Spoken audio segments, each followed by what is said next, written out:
Hey everyone, it's 𝘏𝘏𝘛𝘩 and Brian Elliott here on a fascinating discussion around the future of work. Brian Elliott of Future Forum, how are you? I'm doing great, Evan. Thanks so much for having me. Thanks for being here. And of course, Dave Michaels, how are you? But let's move on. That was quick. Dave needs no introduction, but you do need an introduction, Brian. So why don't you give us an intro, who you are, maybe a bit about your background, and what is the Future Forum? Sure. So I'm Brian Elliott. My pronouns are he, him. I'm the executive leader of a group called Future Forum. I've spent about 30 years leading teams and companies. So former startup CEO, Google product leader, Slack product leader, and now leading this consortium. It's a think tank backed by Slack called Future Forum. It's partnered up with folks like Boston Consulting Group, Miller Knoll that does office furnishings and space related research, and a group called Management Leadership for Tomorrow. They're a nonprofit focused on advancing the careers of Black and Hispanic executives in the US. And we do two things at Future Forum. We do research. So a lot of what we do is rooted in a quarterly survey of over 10,000 knowledge workers around the globe called Future Forum Pulse, where we get into and understand for knowledge workers, office workers broadly, what's working and what's not as we've gone through the pandemic. And then we paired that up with executive conversations. So the origin story in this, in part, was just conversations that a bunch of us at Slack were having with other executives at other companies about, as we entered the pandemic, how are you handling it? What's working? What's not? How are you handling stress on your teams? Are you changing your policies around remote work? Everything that was going on in terms of just all the kinds of overload and all the sort of openness that we found people having. So Future Forum takes that research and pairs it up with executives that are wrestling with how to make this whole thing work and turns it into case studies and playbooks and content. Wow, that's a lot. Some pretty deep work happening there, unlike my work, which involves tweeting mostly. But let's talk about the book as well, because you have a new book here, and I'd love to talk about it, because I probably won't read it. Just kidding. I will listen to it. I'm an audiobooks guy. But tell us about the book. So there is an audiobook version of it as well. Okay. That just came out a couple of weeks ago. And who's the reader? That's really the reader is Rachel Wong. Rachel Okay. is a professional audiobook reader. There's actually Wow. three of us that are co-authors of the book. Having three co-authors on a book is challenging enough. Having three audiobook readers just seemed like a bad idea. So we got a pro to do that side of it. I love it. So the book is called How the Future Works, Leading Flexible Teams to Do the Best Work of Their Lives. And it's a playbook. It's a how-to in terms of helping teams and organizations figure out how to make hybrid work, right? How do you move away from sort of top-down policy and mandates, which every organization that I'm talking with is seeing doesn't really resonate very well, to how do you think about like this reset that we've gone through and really taking a more flexible approach to work that can build much more inclusive teams that are also connected both digitally and through the occasional gathering in an office space together. So Brian, you've got two roles. You've got this Future Forum, which is looking at the future of work, and you work at Slack, which is looking at the future of work. That's right. Have you found these two views in conflict at all? No, it's actually got some really nice resonance between the two. So my other job is I lead Slack's Digital First Task Force, which is our own internal team and organization that's looking at all this stuff. You two might know this, the audience probably doesn't. Slack itself was a very office-centric organization pre-pandemic. It surprises most people because they think of Slack as being a great tool for remote teams. But as a company, we were less than 3% remote prior to the pandemic. So we went through the same thing that almost every other larger company was going through. We had 3,000 employees all of a sudden shoved into work from home around the globe. And we had to adopt all kinds of new habits and practices ourselves and figure out how we're going to make this work. And so a lot of that, like the Future Forum research, which gets at things like, sure, location flexibility is important to people, but schedule flexibility is even more important.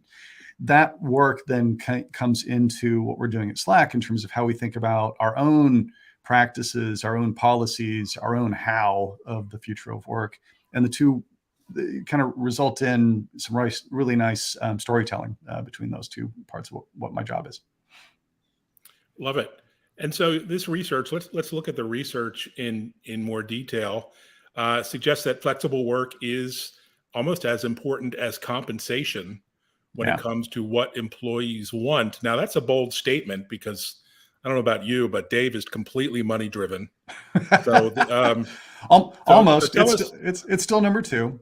So Okay, well, number two, but tell us in all seriousness how you came up with that thesis. sure. So 10,000 knowledge workers that we poll every single quarter around the globe. And this is, by the way, it's not just Slack customers. It's people from all types of jobs and walks of life. 71% of those people tell us that if they're not happy with the flexibility that their organization is giving them, that they're likely to walk to another company, to another team. Well, we see this pretty broadly. It's when we ask people, compensation is still number one, flexibility is number two in people's consideration of, happiness and whether or not they're going to stick around. For a lot of organizations, it's kind of become table stakes. Almost every executive team that I talk with is looking at things that are essentially like, how do we find the right balance between teams coming together, but also having the flexibility to work from home at least a few days a week to cut the commute to get some work-life balance.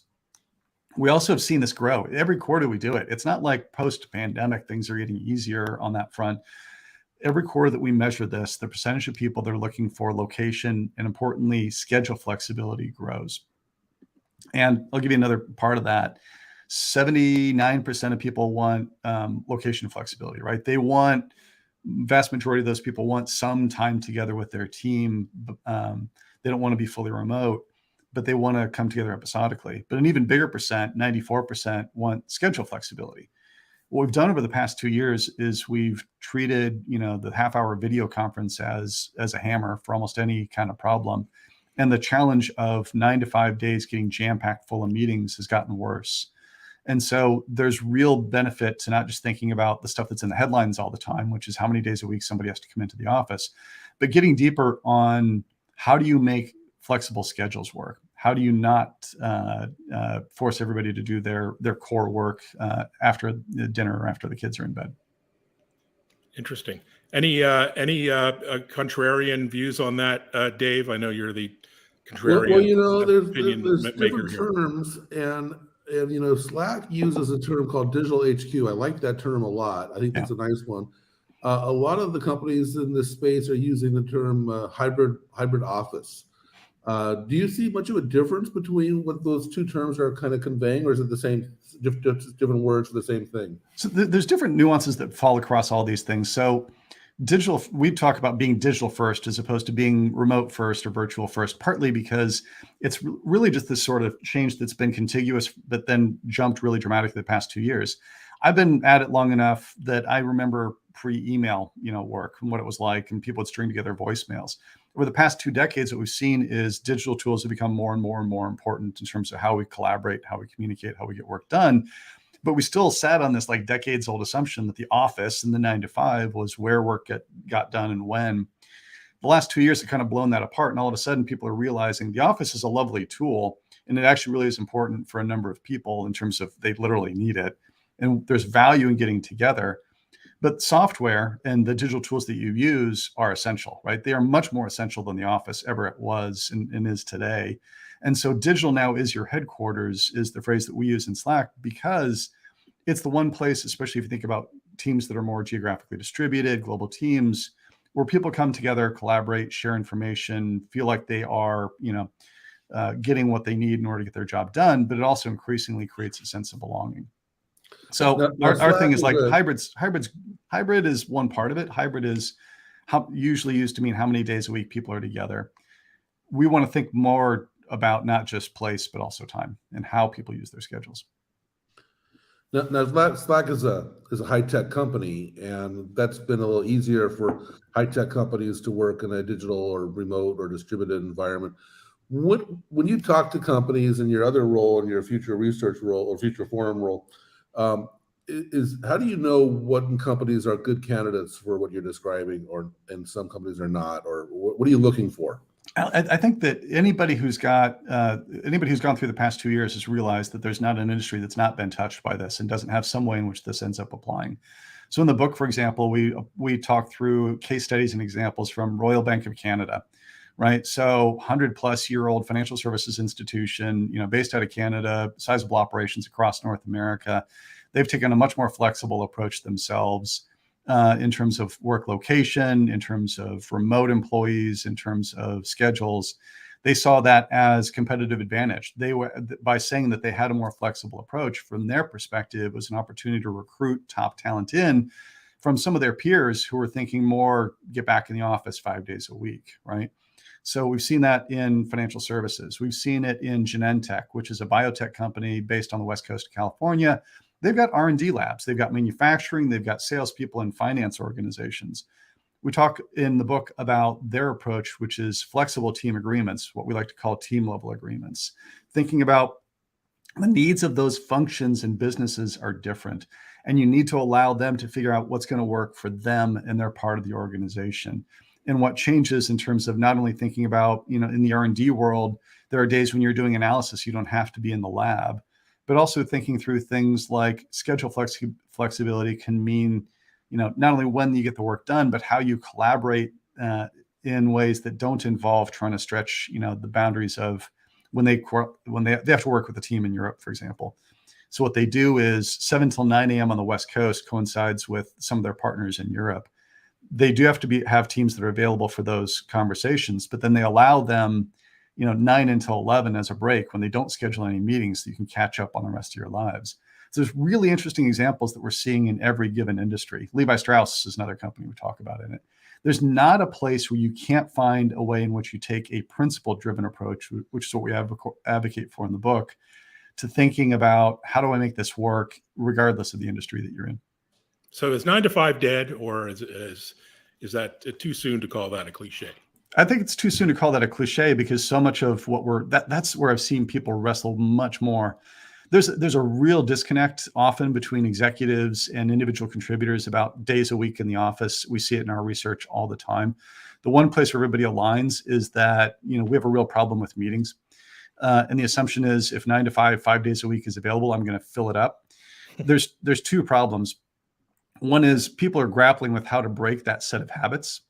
And the second is people are grappling with like almost a no boundaries problem, right? Because your notifications on all of your devices are going off, day and night. So we advocate for a couple of practices. We do core collaboration hours within my team.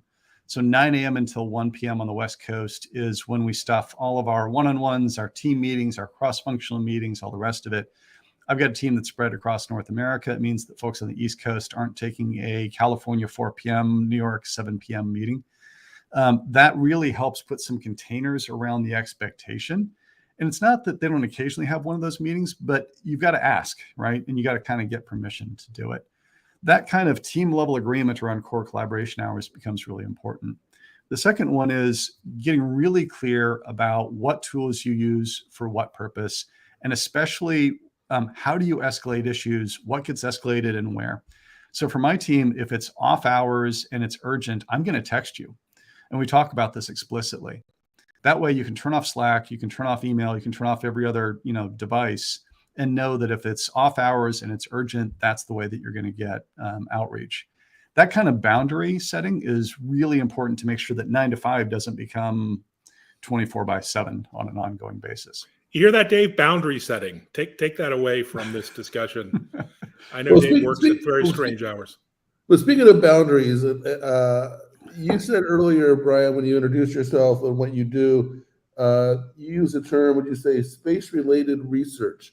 So is this to boldly go where no cubicle's gone before, or is this, tell me about what that is about. So Miller Knoll is one of our partners on the Future Forum side. And so they do a lot like Herman Miller chairs and stuff like that you all have seen and heard of. They actually do a lot in terms of user-centered research on how people are effective in space, both together and at home. And there's a lot of things that we've seen across organizations, and we deal with this at Slack too, where pre-pandemic, your office utilization was not the world's greatest. Let's all face it. We spent 20 years shoving more people into less space. Average square footage per employee dropped by 50% in the 20 years prior to the pandemic, which is just kind of insane when you think about it. Wow. Open office. Also a combination there of employees actually getting bigger, right, Evan? Oh, how dare you. That's why we don't work in the same space, actually. Oh, back of an Uber is even tight. So you two are lovely to each other.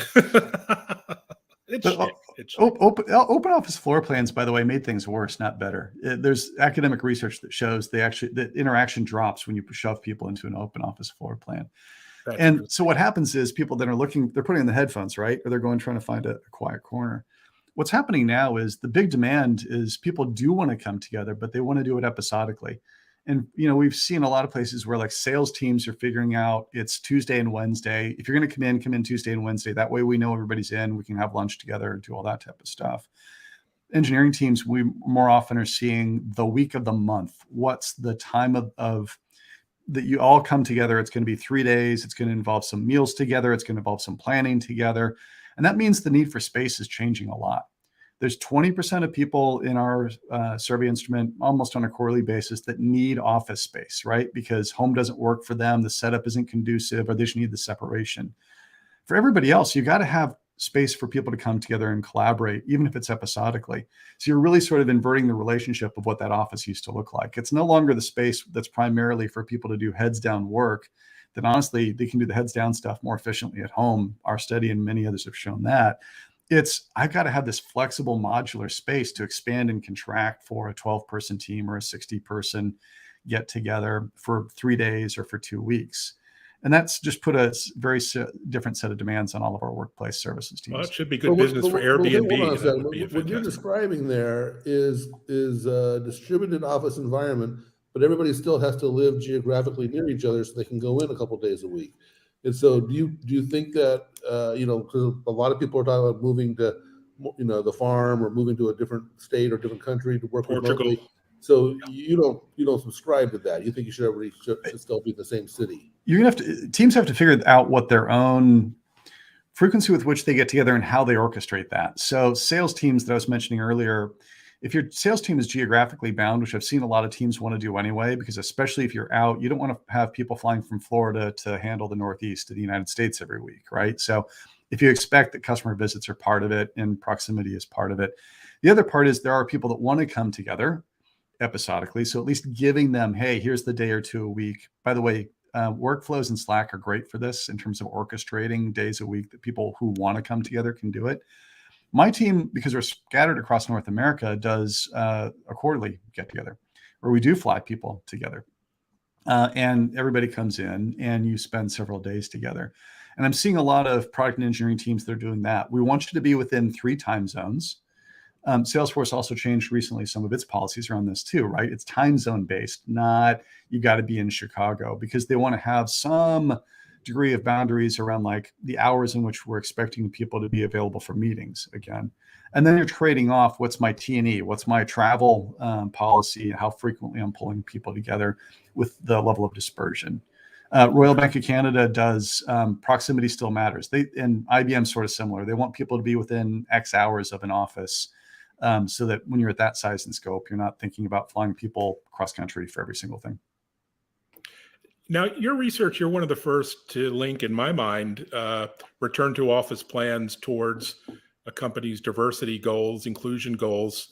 I didn't make that connection. So tell us what's behind that thinking. It's pretty huge. And we've seen this every quarter that we've done the Future Forum Pulse, which is flexibility disproportionately is beneficial to people in underrepresented groups. So when we first went into the pandemic, dial yourself back to spring of 2020, our first research came out in that summer. And what we saw is sense of belonging with my team on average fell. But when we dug into it, it actually fell for white employees. It rose for Black employees and Hispanic employees. And, I didn't myself fully understand the root cause and what was going on behind this. So we got a group of academics together. Brian Lowry from Stanford is a professor there, fantastic academic expert on diversity issues. And he's the one that said, hey, look, as a Black professor on Stanford's campus, 5 days a week, 9 to 5 is taxing. I am code switching. I'm continually watching how I present, how I talk, how I speak. And if you give me a chance to work from home, even a day or two a week, even for a few hours, it's an opportunity to recharge my batteries. And so what we saw as the pandemic progressed is there's been that sense of belonging came back for most everybody, especially those working in a fully remote or hybrid environment. But what we also saw was this continued gap between who wants to come back into the office and who doesn't on a full-time basis. And the people that want to come back more often are more often white, older, male executives, staring at my own face, who don't have young kids. And so the risk that we run as people start coming back into the office is that proximity bias, rewarding people on the basis of who's showing up, can really do damage to your diversity goals. Wow. The other really big group behind this is caregivers. And because this survey is global in nature, we can look at the country by country results, and it's worst in the US and then the UK. Women with children more than men with children need flexibility. And they need it they not only want it in work location, but they need it around schedules. So 57% of working moms in the US in Q1 told us they want to work from the office 2 days a week or less. 48% of working dads said the same thing. Not quite as big, but still sizable. And those numbers are much bigger than non-caregivers. And so again, if people are doing for companies, they're doing that forced March thing, like get back in 5 days a week, it's going to have a direct impact on their diversity, equity, and inclusion goals. Interesting. What about the young versus old argument? Here we got 3 middle-aged guys talking. We seem to like remote work, embrace it.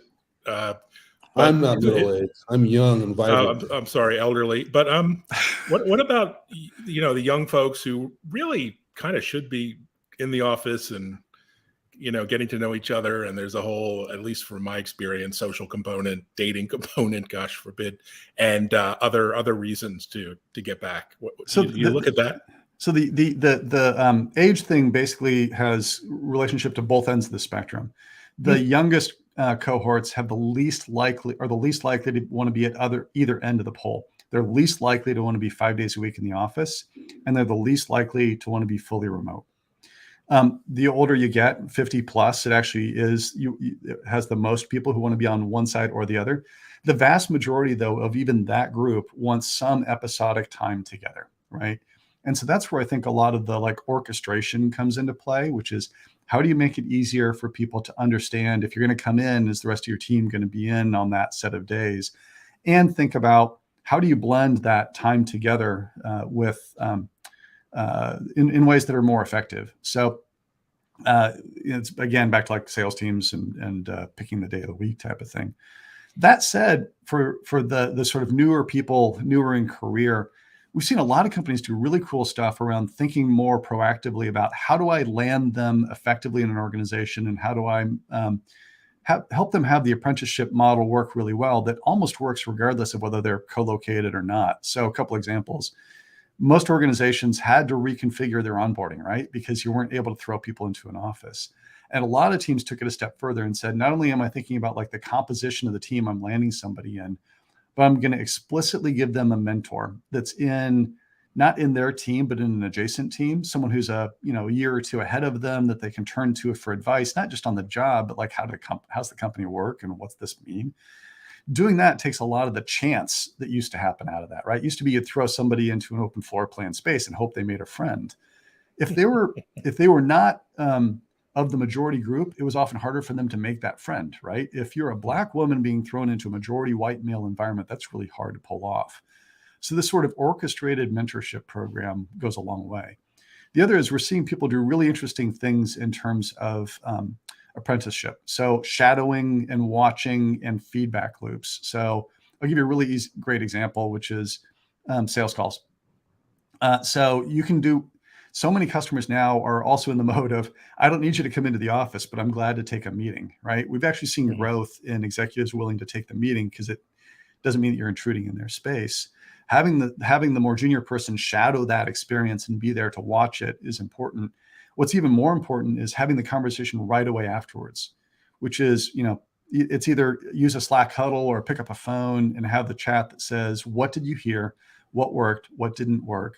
And then when you reverse it, you've got the more junior person doing the presentation, the senior person watching it. That immediate feedback is what you really want. And you can do that in this virtual environment just as well as you could do it in a physical environment. Sure. That shadowing concept, that's probably the answer to my question, but a lot of organizations during the pandemic have talked about the challenge of particularly new hires and conveying culture and values and to these new employees. I think it was actually Stuart, your boss. I remember it must have been about 6-9 months ago. He tweeted something like a third of the engineers in Slack have been hired during the pandemic and haven't been to the office yet, or something something like that. So how do you address culture, the company culture, and company values? Yeah, so I think a lot of that is there's an assumption that culture only happens in physical environments, right? Because that's how a lot of us grew up and were rooted. And you thought about it as the stuff that's in the hallways, right? And the signage and the pool table and the whatever else that people saw. Interesting point in our research. We actually look at companies and have their employees rate them on the basis of, are you an innovator or a tech leader? Are you a laggard or a late adopter? And the people that are the innovators and the early adopters are outpacing the laggards on productivity, which is not a surprise to you two and people that watch and pay attention to the space. There's about a 50% higher score on people's assessment of productivity if they're an innovator. What surprises most people is sense of belonging is almost 2 times higher in companies that are digital innovators and early adopters. And it's not because of Zoom happy hours, right? It's because you've got access to information. It's because you've got transparency. It's because of apps like Giphy that I used to get grief for about why is Giphy such a popular app.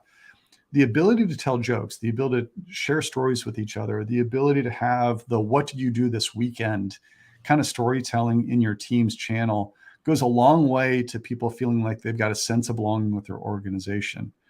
What's also happened in the course of the pandemic is the old highly orchestrated all hands meeting, right? That used to be in a room where if you're in the room, you saw the show and you got it. And if you were dialed in, you missed about a third of what was going on because you couldn't quite tell what was happening. We've had to change that pretty dramatically. We as an organization, most other people too. What it's gotten is a little more real. It's also gotten a lot more available to everybody who wasn't in that headquarters building.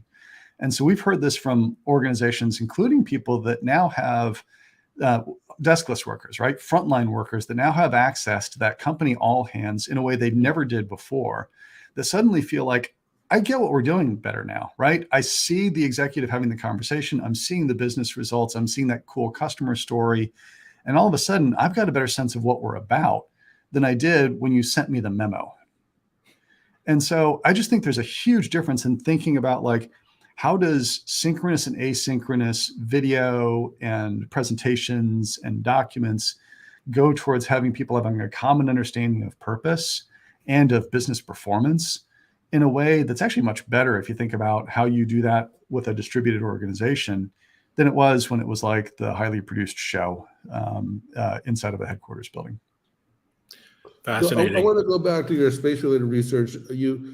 What happens to the office? Does it get smaller? Does everybody have an empty desk where so they can move back to their desk when they come into the office, or the hot desking concept, or the hoteling concept? What are you finding is the right mix or the right strategy for the office? Yeah, we've moved ourselves towards a hot desking, hoteling type of concept. I think what you have to sort out is like, how do you figure out neighborhoods? So for those teams that do want to come together frequently enough, how do you make sure that they've got a common place where they can congregate and find one another? Because most people, when you ask them in our research, why do you want to come together? It's to collaborate on projects together and for socialization. So if you hot desk me onto the 33rd floor of a building and my peers on my team are on the 16th and the 5th floor, I'm not getting that, right? So you got to have ways in which we, make it easier for us to find one another when we do that. What we're seeing a lot more of, the sort of running joke is the on-site is the new off-site. The space that we've got gets more heavily utilized for teams that are coming together. And so you have to think about, how do I take some of that old open floor plan area that honestly, if you ask real estate people, they know that was underutilized in the first place. And how do you start thinking about putting modular dividers in there and stuff that you can move around? And importantly, make it so that it's also interactive, right? The old physical whiteboard should be replaced by a digital whiteboard in the first place. And thinking through, so that you're really making it work so that you can have these, hybrid experiences that work well. But the main thing is going to be, there are a set of people that need space. Make sure you are accommodating their needs. And there's a much bigger demand for, how do I have this sort of flexible space that is for really more in-depth creative time together for teams when they do come together? So you're not advising the class of 22 to explore a career in commercial real estate? I would not be. I probably would not be my first choice, but Probably Yeah. wasn't my first choice before this either. So Crypto, that's the future. So I guess in summary, you outline in the book, you want to hold up the book there. We have How the Future Works out now. Is it on the New York Times bestseller list? Wall Street Journal bestseller list. Okay. Been the number one new release in business management on Amazon several weeks in a row. Comes and goes on that one. Some lovely reviews on the back from Indra Nooyi, who was the former chair of PepsiCo. This guy Adam Grant, that all of us have heard of a few dozen times. Oh yeah, absolutely. Mark Benioff might ring a bell for a few of those. I've heard of him. Maybe we can send a version to Larry out in Hawaii. He seems to be enjoying remote work over at Oracle. But in any case, really great to meet you. It was fabulous insights, and even Dave Michaels, he was okay too. So thanks so much, Brian, for joining us. We look forward to seeing your posts and tweets and following up on your next book. Well, I'll recommend Brian on Twitter. He's actually got some great stuff on Twitter. So occasionally it goes from the sublime to the mundane pretty quickly. So yeah, good stuff. All right, thanks, good Paul. seeing you both. Appreciate it.